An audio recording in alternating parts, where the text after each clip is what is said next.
예, 여러분들과 농산물 품질관리사 2차 강의를 같이 할 이영복입니다. 그동안 지금 작년까지 보던 2차 시험하고 올해부터 지금 스타일이 많이 바뀌고 있죠. 이 법을 전체를 다 암기하시려고 생각을 하지 마시고요. 15점 출제가 된다 그러면 5점 정도는 버린다라고 생각을 하십시오. 왜냐하면 이 15점을 다 맞추기 위해서 여러분들이 공부하기는, 외우기에는 양이 너무 많습니다. 그래서 출제될 만한 것들 중심으로 해서 강의를 진행하도록 하겠습니다. 첫 번째, 품질관리법 총칙의 목적이 나오죠. 그래서 법 관련해서 가장 많이 출제되는 것 중에 하나가 목적입니다. 근데 이 목적이 농산물 품질관리법의 목적이 있고요. 그리고 표준 규격의 목적이 있습니다. 우리 농품법의 목적 한번 보겠습니다. 농수산물의 적절한 품질 관리를 통하여 농수산물의 안전성을 확보하고 상품성을 향상하며 공정하고 투명한 거래를 유도함으로써 농업인의 소득 증대, 소비자 보호에 이바지하는 것을 목적으로 하고 있다. 그래서 주요 키워드가요, 적절한 품질 관리, 요게 주요 목적이고요. 그리고 안전성 확보, 소비자. 그래서 이러한 단어들 있죠. 이 적절한 품질 관리를 통해 안전성 확보, 상품성 향상, 공정하고 투명한 거래 유도, 농업인 소득 증대, 소비자 보호. 이러한 위치에 가로가 쳐져서 가로를 채우시오 하는 문제들이 그동안 출제가 되고 있습니다. 그리고 이어서 표준 규격의 목적 뒤쪽에 나오고 있어요. 상품성 향상. 그래서 농산물 품질관리법의 목적과 표준 규격의 목적이 좀 비슷하면서도 상이에요. 그래서 이 두 가지를 세트로 기억을 해 두십시오. 그래서 농품법의 목적, 가로넣기 형태의 문제하고 표준 규격의 목적의 가로넣기 형태의 문제, 이 두 가지가 곧잘 출제되는 지문입니다. 두 번째, 용어의 정의. 농산물, 농업활동으로 생산되는 산물로 대통령령으로 정하는 것을 말한다 해서 농산물의 개념입니다. 대통령령으로 정하는 거, 뭐 농작물 재배업, 축산업, 임업 이런 것들이 대통령령으로 정하고 있죠. 그리고 생산자 단체, 농업, 농촌 및 식품산업기본법, 뭐 수산업, 어촌발전기본법, 생산자 단체와 그 밖에 농림부령 또는 해수부령으로 정하는 단체 해서요. 크게 생산자 단체를 얘기를 하면요. 우리 교재 동그라미 1번 한번 볼까요?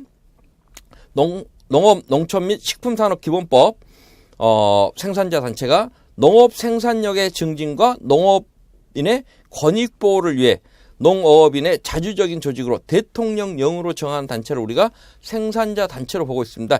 여기에서 역시 이 농업 생산력 증진, 권익보호, 자주적 조직, 이러한 단어들이 가로 형태로 출제될 확률이 있습니다. 그래서 이렇게 정해놓은 걸 봤더니요, 첫 번째가 중앙회하고 조합이 들어왔습니다. 다시 말해서 농협 중앙회, 지역농협, 수협 중앙회, 지역수협, 뭐 이런 형태겠죠. 임업 중앙회, 지역임업, 축산업 중앙회, 지역축협, 이런 식으로 각 협동단체의 중앙회하고 조합이 먼저 이 생산자 단체로 구분이 되고 있고요. 그리고 두 번째, 이 공동생산이나 판매, 가공, 수출을 위해서 농업인 5인 이상 모여 법인격 있는 전문 생산자 조직.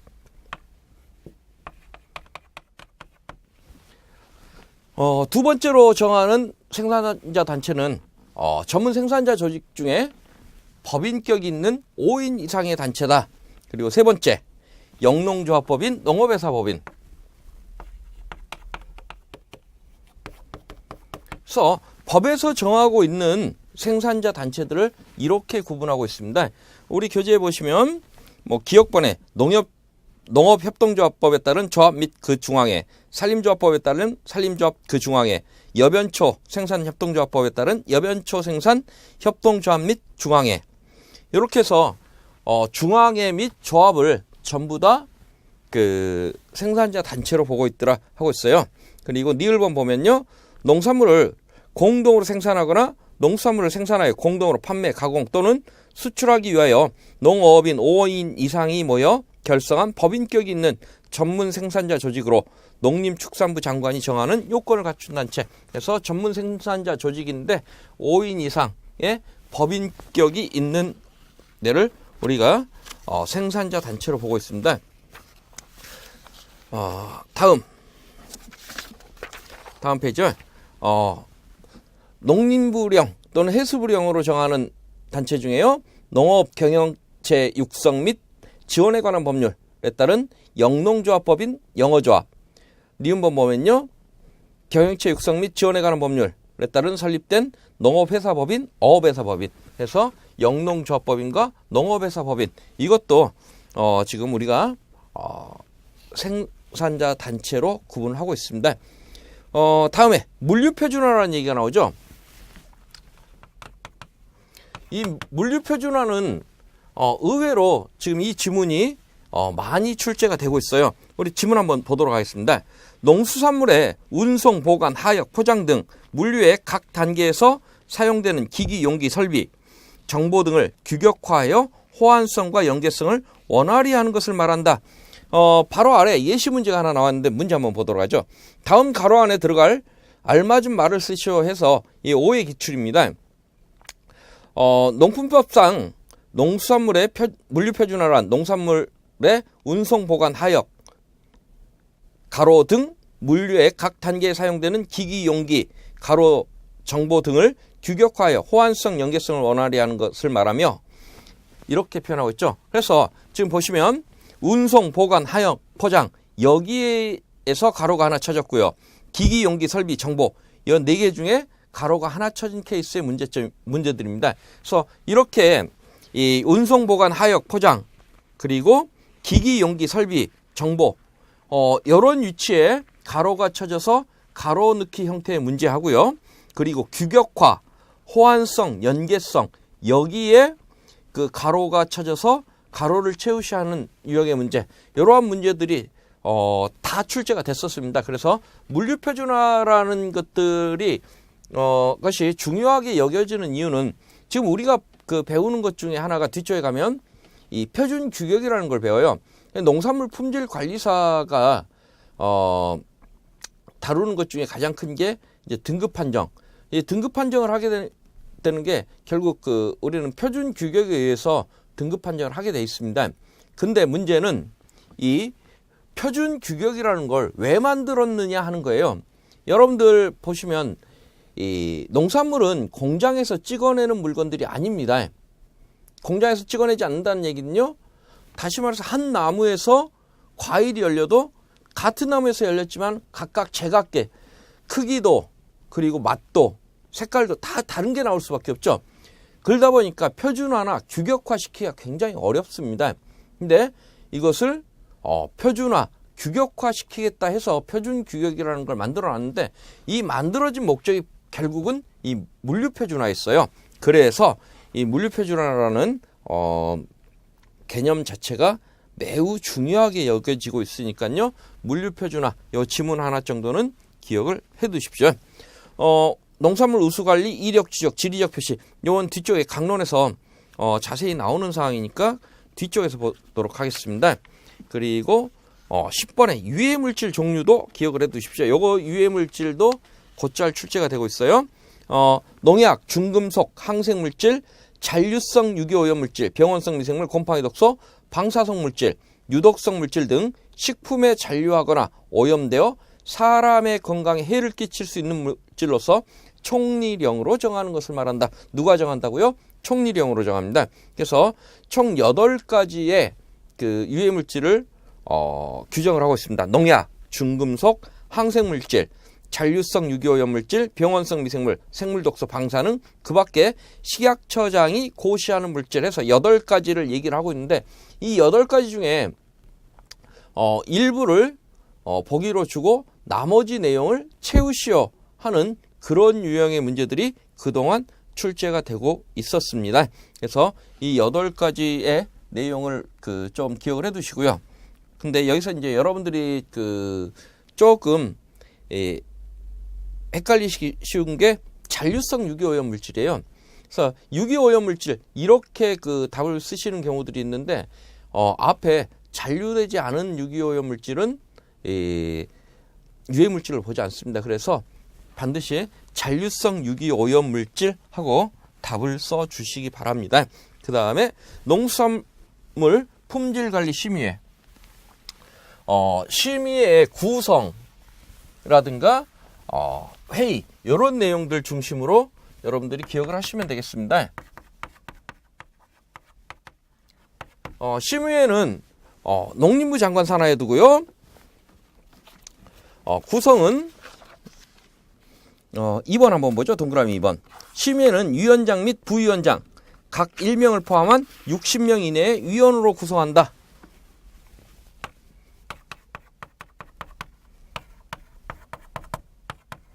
구성은 60명 이내. 그리고 위원장은 위원 중에 허선. 특별한 의미였고요. 임기는 3년이다.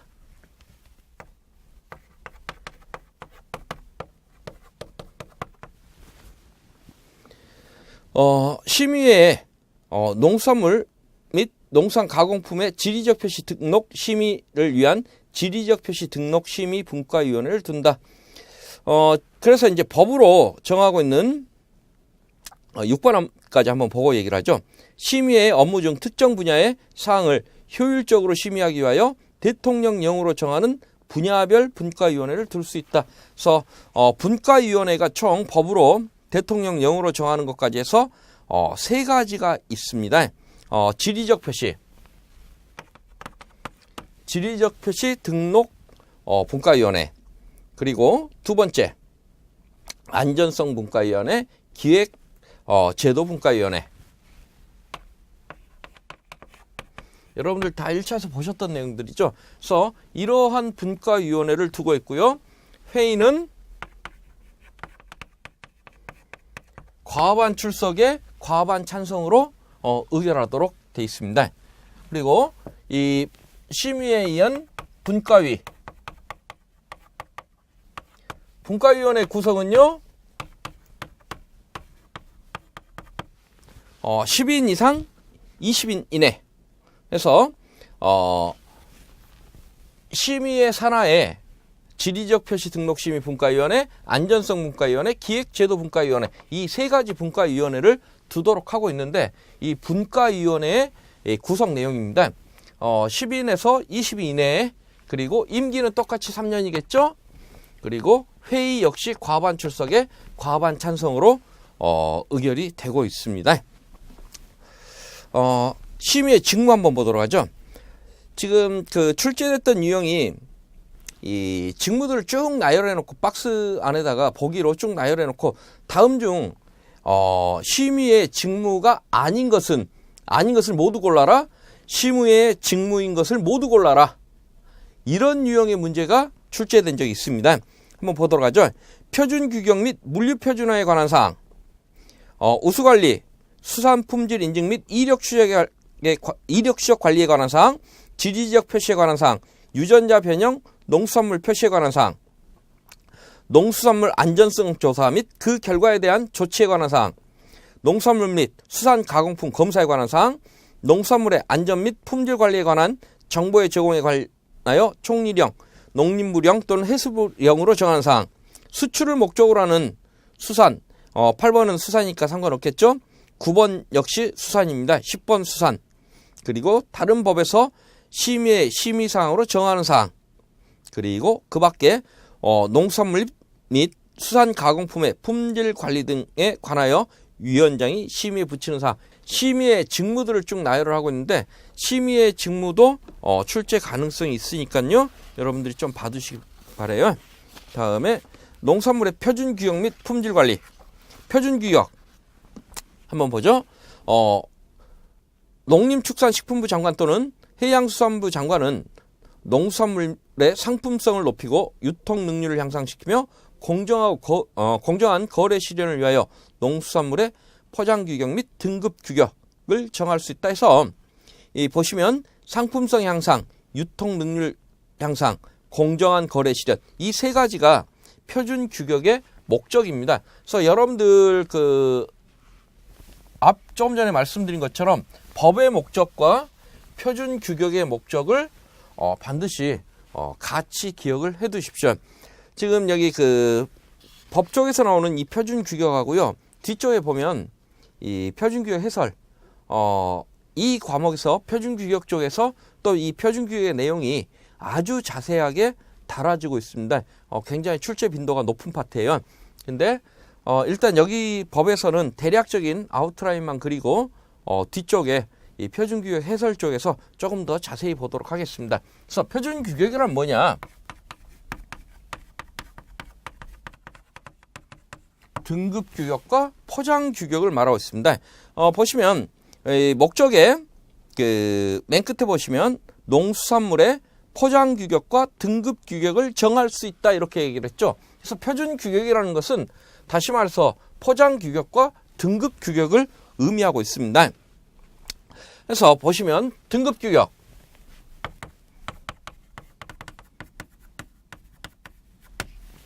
등급 규격이라는 것은 이렇게 품목이나 품종별 특성에 따라 필요 항목을 설정해서 특상 보통으로 정한 것을 우리가 등급 규격이라고 얘기를 합니다. 이 다음 페이지 넘기시면 동그라미 3번에 한번 보죠. 등급 규격은 품목 또는 품종별로 그 특성에 따라 고르기, 크기, 형태, 색깔, 신선도, 건조도, 결점, 숙도 및 선별 상태 등에 따라 특상 보통으로 정한 것을 우리가 등급 규격, 이렇게 얘기를 합니다. 근데 이 지문이 굉장히 여러 번 출제가 됐어요. 여러 번 출제가 됐는데 이 지문이 자주 출제가 된다라고 말씀을 드렸더니 여러분들이 어떻게 공부하시냐? 고르기, 크기, 형태, 색깔 해서 이 8가지만 달달 외워갖고 가셔요. 근데 이 8가지는 사실 무의미한 단어들이에요. 등급 규격의 키워드는요, 어떤 품목이나 품종별, 각 품목, 품종별로 특성에 따라서 필요 항목을 설정해서 특상 보통으로 나눴다. 요것이 결국에 등급 규격의 주된 내용입니다. 여러분들 80개 품목에 보시면 사과 같은 경우에 보면 낱개 고르기, 색택, 신선도, 중결점, 경결점 5개 항목을 가지고 특이냐, 상이냐, 보통이냐 이렇게 구분하고 있죠. 그러면 사과의 필요 항목은 낱개 고르기, 색택, 신선도, 중결점, 경결점 이 5가지가 필요 항목이라는 얘기예요. 근데 쌀 같은 경우는요, 수분이라든가 쌀아기, 분상질 이런 것들이 필요 항목이 되겠죠. 그래서 여기에 나오는 이 8가지는 사실 주요 키워드가 아니고 그러한 내용들은 어떤 품목이냐에 따라서 서로 달라지더라, 이렇게 생각을 하세요. 그래서 8가지만 달달 외워서 갔더니 한 번은 이런 경우도 있어요. 특상 보통에다 가로를 쳐서 문제를 출제를 했습니다. 출제자 입장에서는 굉장히 쉽게 출제했다라고 출제한 내용이겠죠. 근데 여러분들 요점 정리의 맹점이 그겁니다. 등급 규격에서 8가지만 쭉 써놓고 8가지만 달달 외워서 갔어요. 근데 앞뒤에서 뭐라고 했는지 기억이 안 나는 거예요. 그래서 특상 보통 이것도 못 채우신 분들이 계십니다. 그래서 주요 키워드, 다시 말해서 등급 규격에 대해서 설명하시오, 이런 문제가 나오면 품목, 품종별 특성에 따라 필요 항목을 설정해서 특상 보통으로 나눈 것을 말한다, 이렇게 쓰는데 이렇게만 쓰면 조금 서운하죠. 그러면 여기다가 뭐 고르기, 신선도, 건조도 등 하면 점수가 나옵니다. 근데 이 앞뒤 문장 요거 싹 날리고 요것만 8가지 쭉 나열하면 요건 점수가 나오지 않습니다. 그래서 이렇게 등급 규격에 맞춰서 우리가 후지사과라고 얘기를 해볼까요? 사과라는 품목, 후지라는 품종에 따라서 필요 항목을 봤더니 낱개 고르기, 색택, 신선도, 중결점, 경결점 5개 항목이더라. 그거 가지고 나눠봤더니 특이다. 그래서 우리가 등급을 매겨서 표준 규격 품으로 출하합니다. 근데 문제는 여러분들 보시다시피 약 한 80여 개 품목 외에는 표준 규격이, 등급 규격이 제정되어 있지 않습니다. 그러면 옆집은 등급 규격이 있어서 특 해가지고 표준 규격품으로 출하를 했는데 저희 집은 봤더니 이게 없어요. 표준규격품으로 출하하고 싶은데 얘가 없어요. 어떻게 해야 될까요? 이러면 이제 농림부에 민원 넣어야 되겠죠. 내가 농사 짓는 이 품목도 등급규격을 만들어줘라 하고 민원을 넣어야 되는데, 이거 민원 넣지 말으라고 뭐라고 해놨냐면요, 등급규격이 제정돼 있지 않은 품목은 포장규격에 맞게 포장을 해서 출하를 하면 표준규격품으로 인정을 해주겠다. 그럼 굳이 등급규격을 만들어 달라고 우리가 민원을 넣을 필요성이 없겠죠. 그래서 포장규격이라는 게 매우 중요하게 여겨집니다. 그래서 포장규격의 내용을 봤더니 첫 번째, 거래 단위, 뭐 몇 킬로씩 담아서 팔아라 하는 걸 미리 정해버렸습니다. 그리고 포장 재료, 포장 재료로는 어떤 걸 써라, 포장 치수, 포장 방법, 포장 설계, 표시사항을 말한다. 그래서 만약에 포장 규격에 대해서 설명하시오 하는 문제가 출제되면요, 거래 단위, 포장 재료, 포장 치수, 포장 방법, 포장 설계, 표시사항, 이렇게 답을 쓰시면 정답으로 인정이 됩니다. 물론 이 거래 단위라든가 포장 재료, 포장 치수, 방법, 설계, 표시사항, 여기에 관련된 세세한 내용들이 있어요. 이 세세한 내용들이 전부 다 출제가 되고 있습니다.